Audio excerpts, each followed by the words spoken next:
இந்த ரவுட்டர் நம்மளோட ரவுட்டரோட அட்ரஸ் உங்களுக்கு அதுக்கப்புறமா IPv6 அட்ரஸ் இருக்கு. V6 அட்ரஸ் வந்து என்னன்னா எக்ஸ்டர்னல் அட்ரஸ் இதுல கொடுத்திருக்காங்க. Subnet mask default IPv6 default gateway இது மாதிரி கொடுப்பாங்க.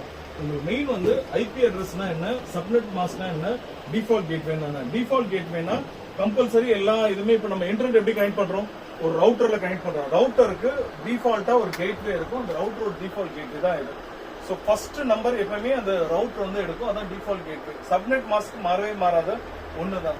IPv4 அட்ரஸ் மட்டும் மாறும். இப்போ இந்த DHCP ஆன் பண்ணிருக்கோம்ல, இந்த DHCPயோட ஒர்க் என்னன்னா, இப்போ இந்த 1.9 இருக்கு, திடீர்னு இப்போ வேற ஏதாவது டிவைஸ் 1.9க்கு வந்துச்சுன்னா இது 1.10க்கு என்னது மாறிடும்.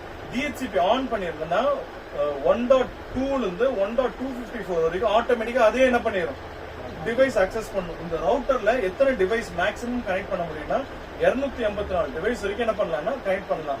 அதுக்கு மேல கனெக்ட் பண்ண முடியாது. ஏன்னா ஐபி அட்ரஸ் வந்து 1.1 இருந்து 1.254 வரைக்கும் தான் இதுல என்ன பண்ணிப்பாங்க கொடுத்துருப்பாங்க.